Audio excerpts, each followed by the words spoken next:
It comes as no surprise that the Utah Jazz are a very young team, and to be quite honest with you, I'm not sure how long the timeline is going to be for some of these guys' development.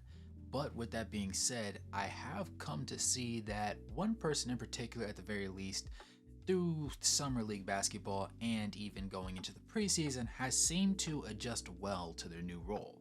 That person is the one and only big man that was drafted this year, Kyle Filipowski. Now, if you're a Utah Jazz fan, you may have noticed, or if you're not, you may be finding this to be new to your ears. With that being said, though, it's your boy Ray Hoops. As always, go ahead and smash that like button, subscribe, and turn on post notifications as we go ahead and get into this one.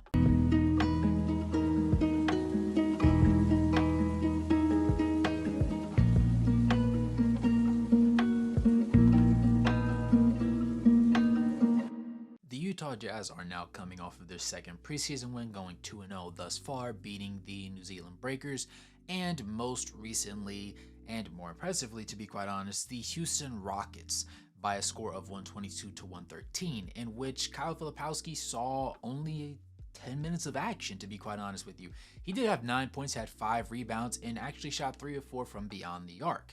Now, this is obviously a massive adjustment considering the fact that he spent basically 2 years with the Duke Blue Devils playing 30 to 36 minutes on a nightly basis, really just putting up numbers. So this slight tweak, and by slight, it could be slightly an over-exaggeration, of course, he has seemed to get acclimated rather smoothly, or a little bit smoother than I thought most people would, particularly considering his shot volume in college and just his ability to do things that he wanted to, and having, while yes, a structure, not necessarily a you fit on this particular bench piece mold and this is what you're going to do, you're not going to do anything outside of that kind of thing.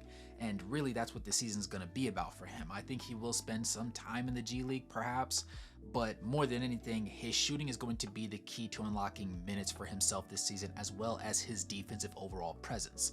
Yes, we know that he in college at the very least was a very solid shooter. He had a little bit of a playmaking hub about himself, and even Will Hardy has gone so far as to say that that's going to be one of his biggest assets, his mind and then his ability to be a playmaking big, which can really unlock some very impressive things in the offense. And if he can get down that three-point shot to be consistent at the NBA level, then it's going to be hard to explain why he can't play bigger minutes. Because obviously you have Larry Marketing, you have Walker Kessler, you have John Collins, you have Taylor Hendricks. All those guys are ahead of him on the depth chart. And to be honest, you can't really make a strong case from this very moment that he should play over any one of those guys.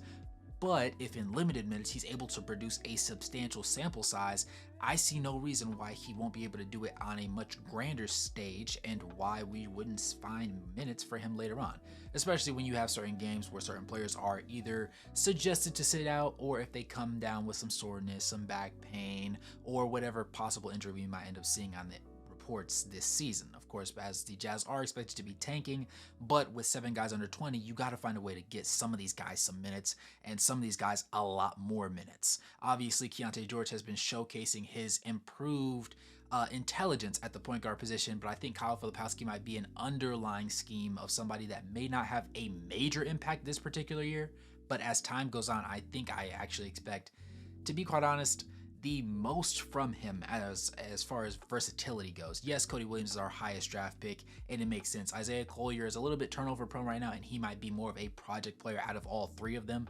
But to me, Kyle Filipowski has the physical tools, he has the athleticism, he has the brain, and he has the shooting touch that could allow him to reach peak heights at the NBA level. I've seen him take the ball coast to coast in Summer League. I've seen him now drive from the three-point line all the way down to the rim and get a smooth layup off, and he looks comfortable. And seeing that from rookies, particularly big men that go from playing big minutes in college to being put into a very minute role in the NBA, you don't really see that. You feel like their confidence, their energy, their savvy has all been sapped away.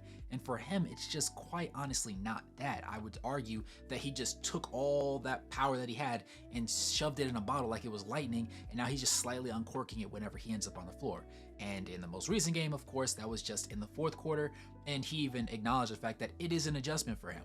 But at the same time, he feels like he's well capable and well endowed to deal with that adjustment. And shooting 3 or 4 from 3 is definitely a way to do it, because even if you don't play a large number of minutes, what you do on the court matters in that small sample size. Because if you're going to sit out here and not score, shoot abhorrently from the field, and then also get scored on ridiculously defensively, you can't even play 5 to 10 minutes in the NBA at this current stage just because of the pace that everything's going at.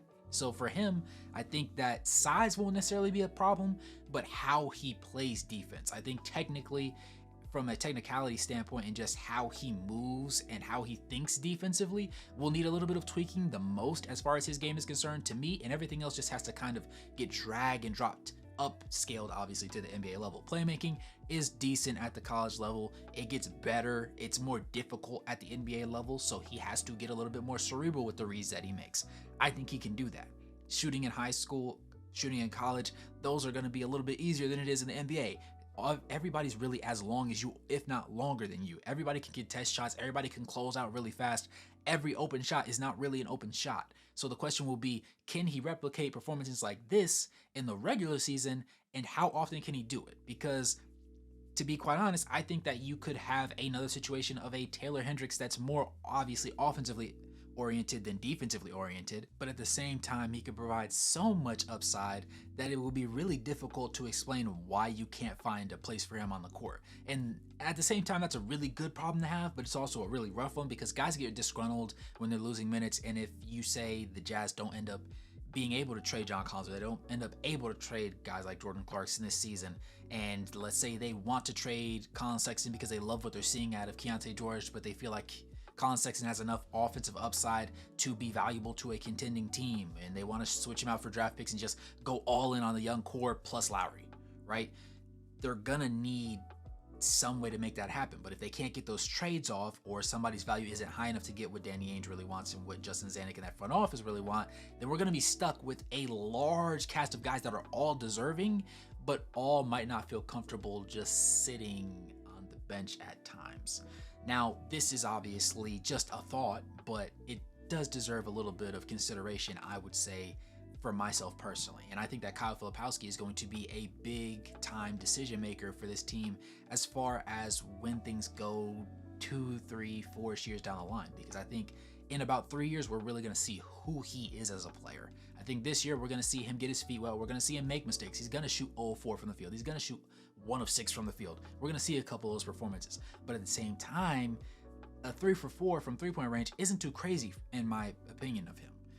Shooting 3 of 6 even from three-point range, or from the field in general, I think that's pretty reasonable for him to have. Him shooting around 44 to 48%, depending on how many shots he gets at the rim, and then also shooting 36-ish% from three-point range on 2 to 4 attempts a game, that will be a really good rookie season for him, especially considering the rotation of bigs that we have at play. But at the same time, a lot of things, like I said, this is the preseason. There was Summer League. That wasn't with the official roster. That wasn't in a meaningful game. We're going to have to just really see how things shake out, not just because of what he can do and what he wants to do with minutes and how he wants minutes, period, but also because we have to figure out what's going on between Walker Kessler and John Collins. Because while he can potentially play the floor, and I would really like that, I think at his peak, having him at the 5 would be just a thing of beauty, because he has the maneuverability of a lot of small forwards and point forward type power forwards, I guess, if you want to take it. Kevin Durant or LeBron James, put them in that realm. I don't want to sit there and say his handle's as tight, but he has the ability and the confidence to put the ball in his hands and say, yo, I'm the decision maker. Yo, I'm getting a shot off this time. And I'm not saying that I want ISO ball Kyle. That's not what we want, right? But being willing and able to get a bucket when time permits and when you are forced to is a necessary skill at the NBA level, and I think that he has that knack in him, and a lot of guys just don't.